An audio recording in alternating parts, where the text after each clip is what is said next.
Today we're going to talk about DFT properties. We'll assume that we have capital N samples, and you just go down through. There's actually a table in the book about this, but I thought walking through this one by one would be better than just showing you a table you could find elsewhere. So assume we had some signal A x1 of n plus B x2 of n. It should come as no surprise, since the DFT is defined in terms of a summation, that this is linear. We get A x1 of k plus B x2 of k. Now, another thing that is really interesting with the DTFT that you don't get to see with the with the DFT that you don't get to see with the DTFT is that if you were to take x of k and yank the k out and put it in n and treat it as a time domain sequence, then take the DFT again, what do you get? You would get x of n.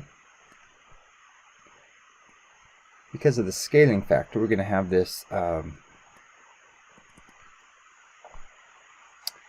n out front, and then we have some weird notation here that might take a little bit of getting used to. This essentially means that we have time reversed our sequence, and the notation is that is defined as n modulus capital N. In practical terms, that means that if you get a value outside of the range 0 to n minus 1, add or subtract capital N until you get something within that range. That's all you need to do. Okay. So now that we've got this fun notation, let's make use of it. What happens if we shift our sequence? Now remember, since we now have in the context of the DFT, this finite time sequence is treated as if it's periodic. It's as if we're looking at a single period of the of a periodic sampled sequence. So if we shift it in time, according to this, we're not just shifting it over and nothing comes in its place. We're essentially shifting over our replicated sequence, which means it wraps around. So maybe that's the easiest way to think about it. When you shift, it wraps around circularly, like some old style video game that had a finite world and you wrapped around at the boundaries. So this gives us E j 2 pi k m over n times x of k. And using the notation we introduced in the first lecture on DFTs but didn't come back to yet, we'll start coming back to it more.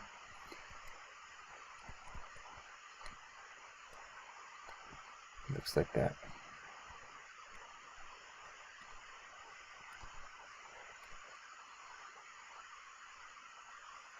Okay, so a circular shift. Let me just illustrate that briefly here. If you had, say, actually I'll get rid of that just for ease, put that at 0.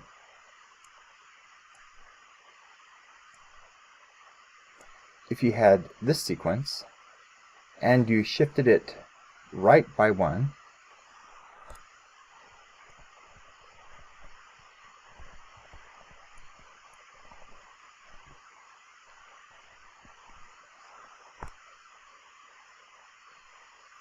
you would get this sequence. 0.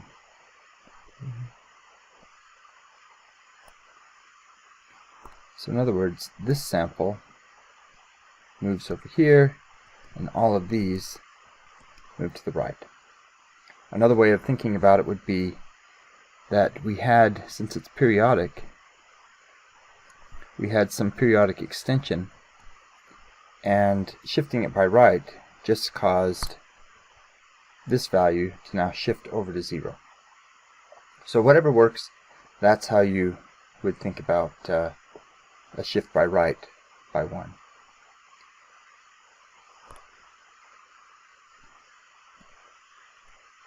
Okay, next assume we multiply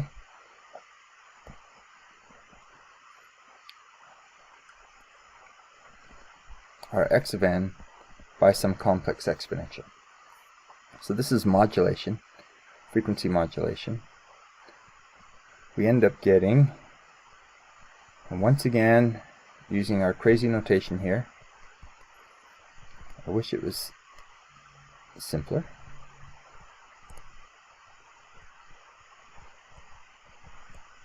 But there you have it. We essentially shift in frequency. This is what is done actually in communication systems when you have a signal like a voice signal, but you want to put it out over an antenna at a much higher frequency. You take the voice signal and you multiply it by a tone at the frequency that you want. It's a little more complicated than that, but that's the basic idea. And now we have a version of our signal up at a very high frequency. It flies over the airwaves just fine, and when you get back, you put it back.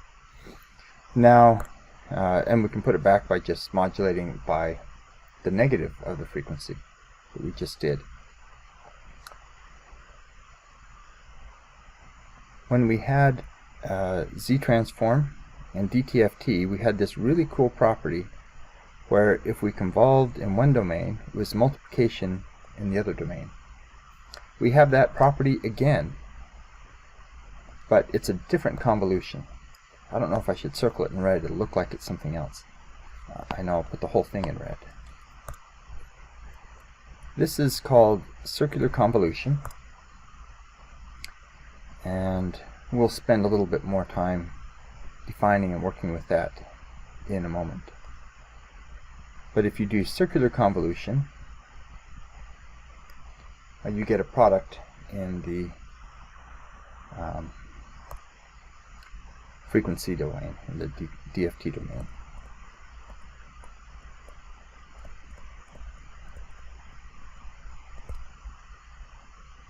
And finally, we have one more. What happens if we multiply two sequences? x1, x2.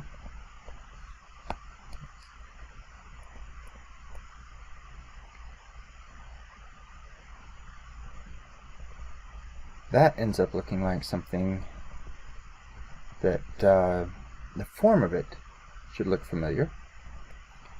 x1 of L, x2, and here we want k minus L, but nothing comes easy. We actually have to put our modulo n in there. Okay, so this has all the properties we might expect from our DTFT, except that we keep having these modulo things coming in here. And that's just because we have this periodic extension in both time and frequency. So for example, when we shift something in time, just think about it shifting in time, but remember that it has to wrap around. We get a phase term out front. When we multiply by a phase term, or frequency here, we get a shift in frequency. But remember, it's modulo n. Convolution now becomes circular convolution, which, as you might expect, is just regular convolution but with this modulo indexing. And we can see that down here below with x1 of n times x2 of n transforms into, you've got a 1 over n because of the normalization factors. Sometimes they're a pain to keep track of, but there it is. We have x1 of L convolved or x1 convolved with x2 in frequency, but now we have this k minus L that we have to do modulo n. Okay, so let's go back and spend a little bit more attention on circular convolution.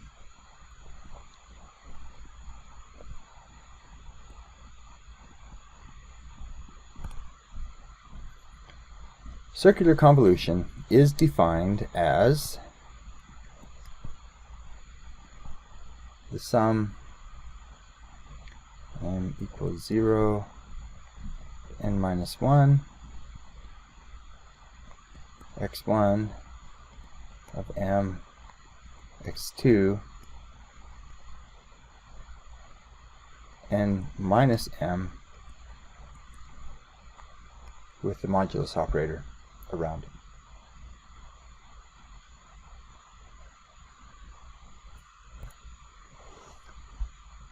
So that's the definition. Now let's go see if we can prove this property that circular convolution transforms into multiplication in the DFT domain.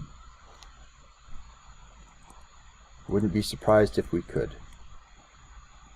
If we couldn't, I probably wouldn't bring it up. Okay, so DFT, we sum over n minus 1, and we're taking the DFT of this quantity in here, m x2 n minus m, and multiplying the whole thing by e raised to negative j 2 pi k n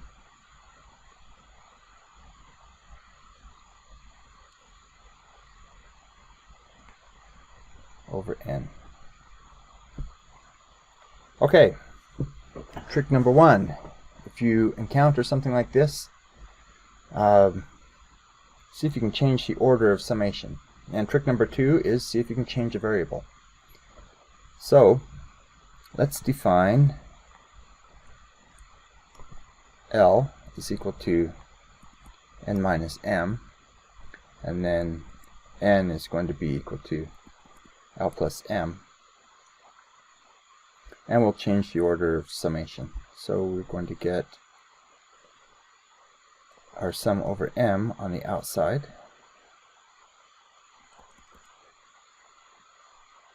and since x1 only depends on m, we can factor it out. And now we're going to have a sum from L equals minus m to n minus 1 minus m.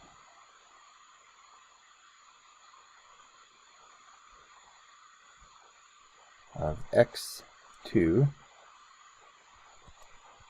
L n e to negative j 2 pi k L plus m all over n.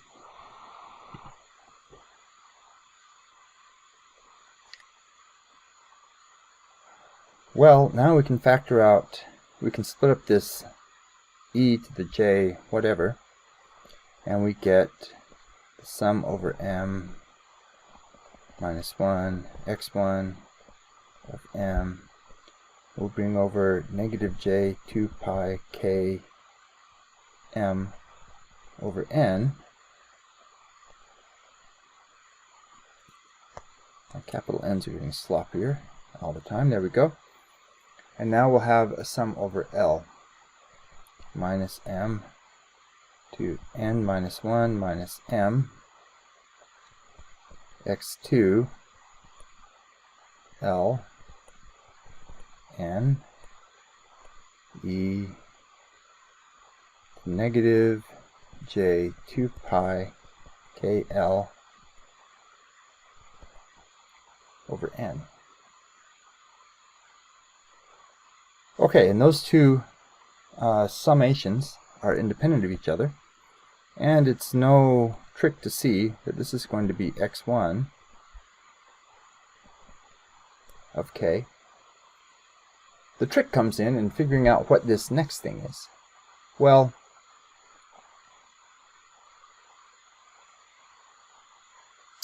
yeah.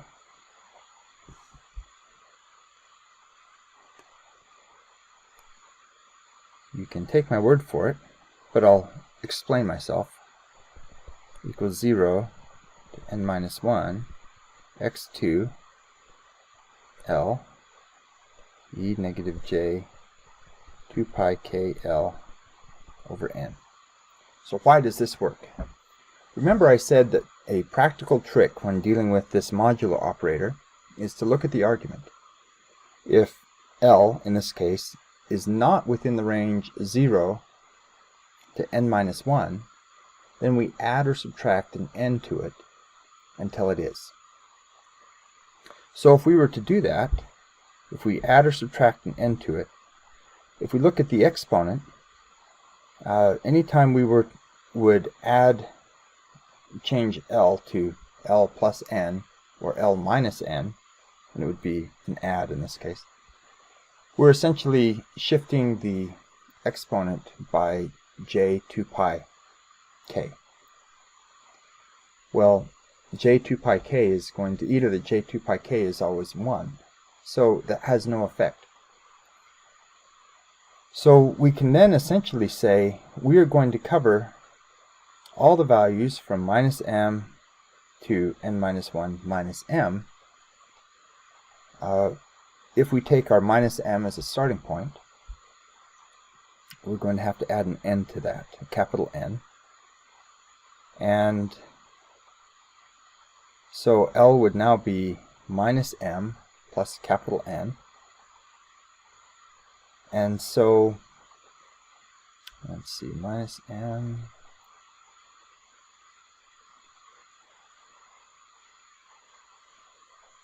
So now we are summing, we're actually capturing the values at back within the main range.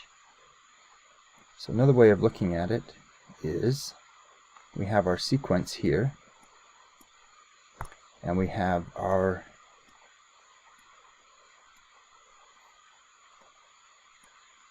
periodic extension sequences there.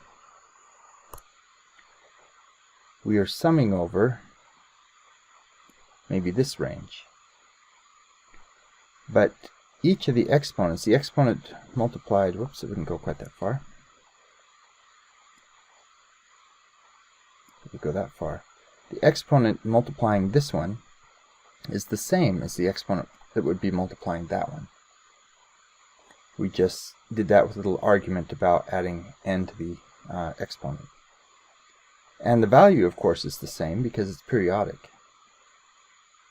So we can just as easily, we have a one-to-one correspondence between each of the products and terms that we're summing up, whether we sum over range 1 or range 2. So we're going to sum over range 2. And that gives us x2 of k. I thought maybe that just explaining it simply would take less time than going through the proof. In retrospect, maybe going through the proof would have taken about the same amount of time because that took me a long time to explain. But those are the types of arguments and situations you get into with circular convolution. In practice, we'll find later that there are ways that we can use circular convolution to actually compute linear convolution or just straight convolution. But that's for another lecture.